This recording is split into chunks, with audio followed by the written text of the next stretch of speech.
नमस्कार, आप देख रहे हैं युग करवट न्यूज और आपके साथ मैं हूं शोभा भारती। पेश है आज का हमारा न्यूज बुलेटिन। आइए नजर डालते हैं आज के हेडलाइंस पर। लखनऊ लाठीचार्ज के दौरान महिलाओं से दुर्व्यवहार का आरोप,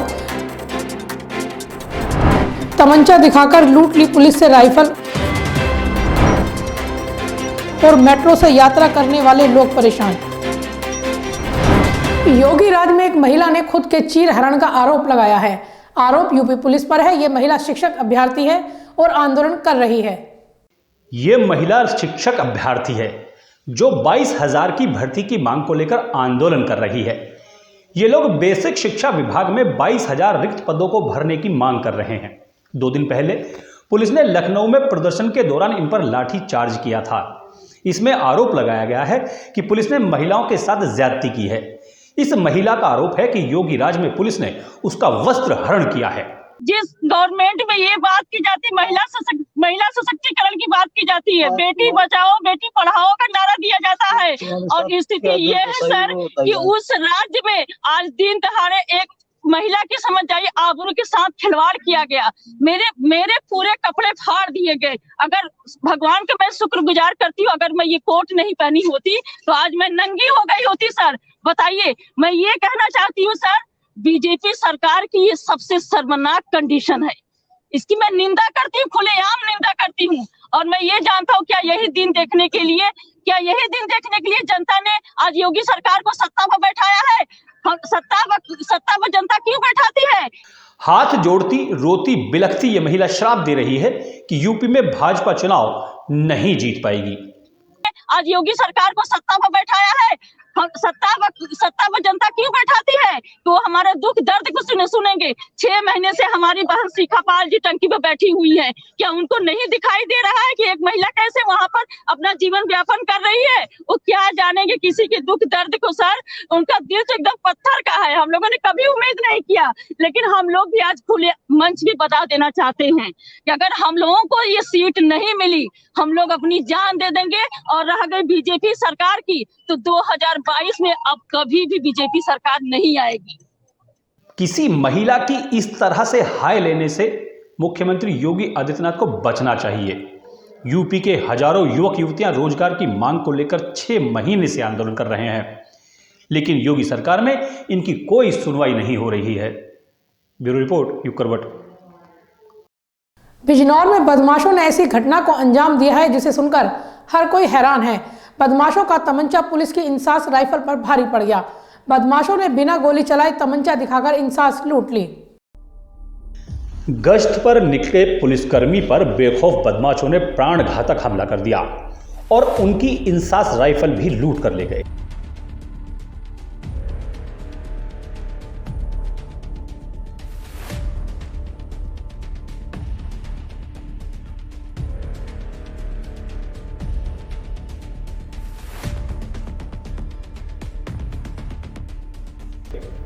बदमाशों के भागने के बाद घायल पुलिसकर्मी ने वारदात की सूचना अपने आला अधिकारियों को दी। घटना बिजनौर की बताई जा रही है। मौके पर एसपी डॉक्टर धर्मवीर सिंह और ASP doctor Praveen Ranjan Singh force के साथ पहुंचे। वहां पहुंचने पर पुलिस ने नाकाबंदी कराकर बदमाशों को पकड़ने के लिए सर्च ऑपरेशन चलाया, लेकिन बदमाश पुलिस के हाथ नहीं चढ़ पाए। बिजनौर के भूतपुरी तिराहा थाना अफजलगढ़ के सिपाही ललित कुमार से 2 बदमाश इंसास राइफल छीन कर फरार हो गए। बदमाशों ने पुलिसकर्मी की पिटाई भी की। उन्होंने सिपाही को तमंचे की बट राइफल की बट से जमकर पीटा। मारपीट में सिपाही घायल हो गया।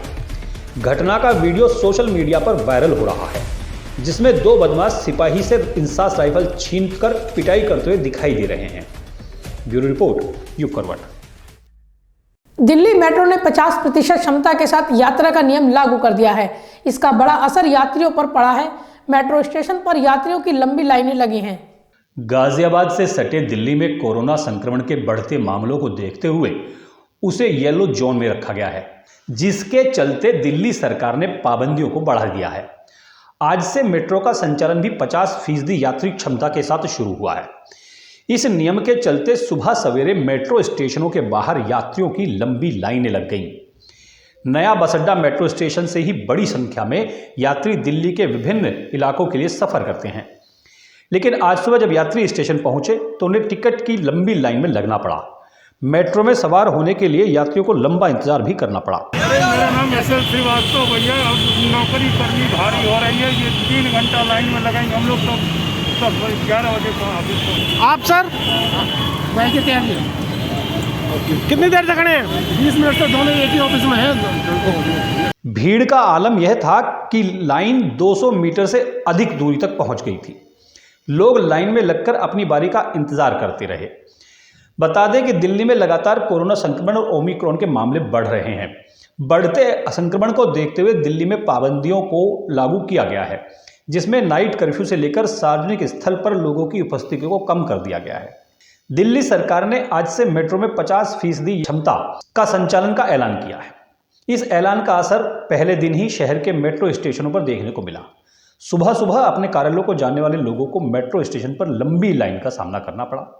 यहां तक कि स्टेशन के अंदर भी मेट्रो की क्षमता के अनुसार ही यात्रियों को प्रवेश दिया जा रहा था, जिसके कारण स्टेशन के बाहर लोगों की लंबी लाइनें लग गई थीं। कितने देर से लाइन में खड़े हैं? 1 घंटे से। आप कहाँ जा रहे हैं? कश्मीरी गेट। रोज जाते हैं? हाँ जी। 1 घंटा हो गया आपको लाइन में लगे। गाजियाबाद शहर में नया बस अड्डा, वैशाली, कौशाम्बी, शहीद नगर, राजेंद्र नगर सहित करीब 12 मेट्रो स्टेशन हैं, जहां सुबह के समय यात्रियों की लंबी लाइनें देखी गईं। शहर में सबसे ज्यादा यात्री नया बस अड्डा, वैशाली और कौशाम्बी पर रहते हैं। यात्रियों को स्टेशन के अंदर भी बिना मास्क और सैनिटाइजर के नहीं जाने दिया गया। ब्यूरो रिपोर्ट, युग करवट। केंद्रीय मंत्री और गाजियाबाद के सांसद वीके सिंह ने देहरादून में जनता को संबोधित किया। उन्होंने उत्तराखंड सरकार की तारीफ करते हुए कहा कि इस विकास यात्रा को आगे लेकर जाना है। जो काम हुआ है उतना काम पहले कभी प्रदेश के अंदर नहीं हुआ है। हुआ है कि नहीं हुआ है? एक बार हाथ उठा के बता दो। हुआ है ना? मैं जब 17 में आया था तब भी मैंने एक माहौल देखा था देवभूमि में, और आज भी आपके अंदर वो माहौल दिखाई देता है कि हमने इस विकास यात्रा को बढ़ाना है और भाजपा को वापस लाना है। सही बात है? सही बात है? लाना है कि नहीं? लाना है कि नहीं? कमल खिलाना है। एक होटल मालिक से रंगदारी मांगने के 2 आरोपियों को लोनी पुलिस ने गिरफ्तार किया है। इन लोगों ने होटल पर फायरिंग भी की थी। इन पर 25,000 रुपए का इनाम भी घोषित था। लोनी थाना क्षेत्र के दिल्ली सहारनपुर रोड पर स्थित सलमा होटल के मालिक से 20 लाख रुपए की रंगदारी मांगने और होटल पर फायरिंग करके दहशत का माहौल बनाने वाले 25,000 के 2 इनामी बदमाशों को लोनी पुलिस ने गिरफ्तार कर लिया। पकड़े गए दोनों बदमाशों के पास से एक स्कूटी, पिस्टल, तमंचा और कारतूस बरामद हुए हैं। एसपी देहात डॉक्टर इरज राजा ने बताया कि एसएचओ लोनी अजय चौधरी की टीम द्वारा पकड़े गए दोनों बदमाशों ने पूछताछ के दौरान अपने नाम अंकुर और अंशु बताए। फायरिंग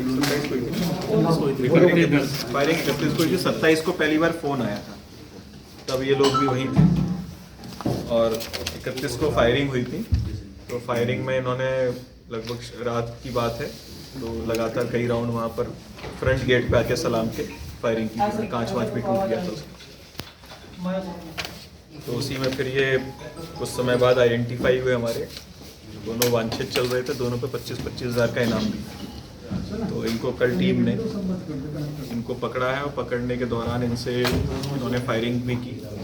तो उस समय ये लोग फिर जब इनको पकड़ा ये गिर भी गए, इनको घायल भी हुए हैं। पवन से क्या इनका कैसे कनेक्शन हुआ? पवन का कनेक्शन इनका लोहारली के थ्रू हुआ। लोहारली में पवन ने एक मर्डर किया था, तो उसमें वो था, वहीं पर कुछ लोग थे, उनके थ्रू ये संपर्क में थे। उन्होंने ही इसको पवन के लिए, ठीक है तू पवन के साथ जाना और कुछ पैसा इनको मिलेगा, उसके बदले फायरिंग वायरिंग करेंगे। पवन कौन है, उस पर कितना इनाम है और किन मामलों में फरार चल रहा है? पवन 1 लाख का इनामी है और गाजियाबाद से अब तो इसमें 3-4 मामले हो गए, वरना 2 मर्डर के मामले हैं, जिसमें जैनेंद्र और सुरेंद्र 2 भाइयों की इसने हत्या की थी। उन मामलों में ये फरार है अभी। और इसके अलावा सलाम होटल से जो रंगदारी वाला मामला है, इसमें भी पवन का नाम आया है। और साथ ही दोनों इनामी बदमाशों ने सलमा होटल पर फायरिंग करने के साथ कई और वारदातों को अंजाम देना स्वीकार किया। एसपी देहात ने बताया कि फायरिंग और रंगदारी मांगने के मामले में पुलिस इससे पहले पवन सहित 4 अभियुक्तों को जेल भेज चुकी है। ब्यूरो रिपोर्ट यू करवट। इत्र कारोबारी पर छापे की कार्रवाई को लेकर अखिलेश यादव ने भाजपा पर सवाल उठाए हैं। सपा प्रमुख का कहना है कि पीयूष जैन के संबंध भाजपा नेताओं के साथ हैं। आप लोगों के माध्यम से, पत्रकार साथियों के माध्यम से ये प्रचार किया गया कि वो समाजवादी पार्टी का, दोपहर आते आते हमारे पास जागरूक पत्रकारों को भी समझ में आ गया समाजवादी पार्टी से कोई रिश्ता नहीं है, तो वो भी पलट गए दोपहर के बाद तक। सुबह तो यही हेडलाइन चल रही थी, समाजवादी पार्टी का इत्र कारोबारी, लेकिन मुझे खुशी है दोपहर आते आते हमारे पत्रकार साथी भी समझ गए कि समाजवादियों से कोई लेना देना नहीं है। आपको ये सोचना चाहिए कि गलत जगह छापा मार दिया, बीजेपी ने अपने ही कारोबारी पे छापा मार दिया, उसकी सीढ़ियां निकलवाइए। अगर एक एक भाजपा के नेता का नाम ना निकले तो बताइएगा हमें। जो पीयूष जैन जिनके वो घर में छापा पड़ा है, जिनके यहाँ अभी भी नोट निकलने, अब तो नोट निकलना बंद हो गए हैं, बेसमेंट में नोट निकले, दीवालों में नोट निकले, लॉकर्स में नोट निकले, जिम्मेदार कौन है? वो छापा मारना चाहते थे इत्र वाले के यहाँ, उसका नाम था पुष्पराज जैन, इनका नाम था पीयूष जैन। लगता है डिजिटल इंडिया की गलती हो गई, पुष्पराज जैन की जगह पीयूष जैन आ गए, तो पीयूष जैन के यहाँ छापा मार दिया। और सोचो क्या निकला, सोचिए उत्तर प्रदेश में इतना रुपया किसी का नहीं निकला होगा। जो सरकार में है वो बता सकते हैं रुपया कहां से आया है, जिनकी बैंकें हैं वो बता सकते हैं कि बैंकों से पैसा कब निकाला गया है। और अगर नई नई गड्डियां निकली हैं उसमें, तो जिस बैंक की गड्डी पर नाम लिखा होगा, जिस बैंक से निकला होगा, वो बैंक बता सकती है कि किस समय निकाला गया है। उसकी पर्ची पे भी लिखा होगा कि किस ब्रांच की है, किस तारीख की वो गड्डी है, और नंबरों से सरकार जान जाएगी आखिरकार कहां से निकला है पैसा। तो सोचो सरकार स्वीकार करेगी कि नहीं करेगी कि जो व्यापारी कहते थे और जो आम लोग कहते थे कि नोटबंदी से अर्थव्यवस्था नहीं बच सकती, नोटबंदी ने उनकी योजना फेल हुई है। जीएसटी जिस तरीके से लागू होनी चाहिए थी, जिस तरीके से जीएसटी का व्यापारियों को लाभ पहुंचना चाहिए था, वो जीएसटी भी योजना उनकी फेल हुई है। शिक्षा एवं साक्षरता विभाग ने इंटर स्कूल बैंड प्रतियोगिता का आयोजन किया। आयोजन सिल्वर लाइन प्रेस्टीज स्कूल में किया गया। ठाकुर द्वारा स्कूल ने प्रथम स्थान प्राप्त किया। गाजियाबाद के बुलंदशहर इंडस्ट्रियल एरिया स्थित सिल्वर लाइन प्रेस्टीज स्कूल में मानव संसाधन मंत्रालय और शिक्षा एवं साक्षरता विभाग की ओर से अंतर जनपदीय स्कूल बैंड प्रतियोगिता का आयोजन किया गया। इस दौरान मतदान के प्रति भी लोगों को जागरूक किया गया। बैंड प्रतियोगिता का शुभारंभ स्कूल की डायरेक्टर प्रिंसिपल डॉक्टर माला कपूर, ADIOS ज्योति दीक्षित ने संयुक्त रूप से किया। इस अवसर पर स्कूल के नवनिर्मित प्लेग्राउंड का उद्घाटन भी किया गया। स्कूल की प्रिंसिपल माला कपूर ने कहा कि प्रतियोगिता में हार जीत मायने नहीं रखती, बल्कि भागीदारी आवश्यक है। जहां बेहतर प्रदर्शन कर सकते हैं, ऐसे आयोजन छात्रों को अपनी क्षमता प्रदर्शन करने का अवसर भी देते हैं। ये district level inter school band competition था और यहाँ पर हमारे साथ DIOS ऑफिस से ज्योति मैम थी और नई ACM मैम शालवी मैम हैं, और ये बैंड का कंपटीशन है जिसमें विनर जो हैं वो स्टेट लेवल तक जाएंगे और फिर रिपब्लिक डे परेड पे उनका परफॉर्मेंस होगा। ये कितने बजे शुरू होता है मैडम? ये ठीक 10 बजे शुरू हुआ और 11 बजे ख़त्म हुआ है। 4 स्कूल्स की टीम थी कंपटीशन में, जिसमें DAV सेंटेनरी स्कूल फर्स्ट आया है बॉयज़ में और ठाकुर द्वारा गर्ल्स स्कूल गाजियाबाद का फर्स्ट आया है गर्ल्स में। सो मेरी शुभकामनाएं सब बच्चों के साथ।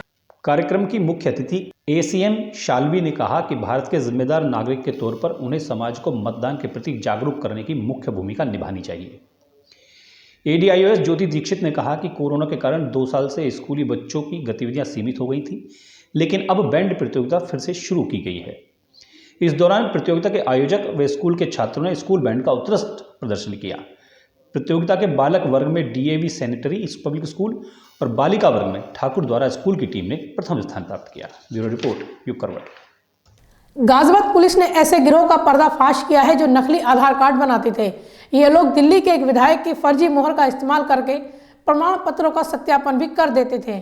इन्होंने मोहर फर्जी बना रखी थी, क्योंकि आधार कार्ड बनवाने के लिए हमको एड्रेस वेरिफिकेशन के लिए किसी भी पार्षद विधायक उनकी मोहर चाहिए होती है, स्थानीय। हाँ, स्थानीय उसकी किसी नेता की। तो इन्होंने क्या किया, अच्छा, दिल्ली के हाजी यूनुस जो मुस्तफाबाद दिल्ली के विधायक हैं, उनके नाम की फर्जी मोहर भी बनवा दी। ठीक है, उस मोहर से ये एड्रेस वेरीफाई करते थे और फिर ये अपने पास उसको बुला के 2000 रुपए प्रति आधार कार्ड ये लेते। लेकिन ये एड्रेस चेंज होके अब उसके बाद वो दिल्ली का वोटर कार्ड बनना है, दिल्ली का आधार कार्ड तो बन ही गया उसका, जो दिल्ली के राशन कार्ड बनना है सब कुछ दिल्ली का बनवा लो। ठीक है, यहीं की अगर आप लोनी की फर्जी मोहर बनवा लो किसी की, किसी पार्षद की या किसी नेता की, तो उसके नाम से यहाँ बन जाएगा कार्ड। दिल्ली इसका हाजी यूनुस का इस्तेमाल करते थे। हाजी यूनुस कुछ और है, रेजिडेंट वेलफेयर। इंटरनेट पर वायरल हो रहा एक वीडियो लोगों का ध्यान खींच रहा है। वीडियो लंदन मेट्रो का बताया जा रहा है, जिसमें सवार यात्री हरे रामा हरे कृष्णा का जाप कर रहे हैं।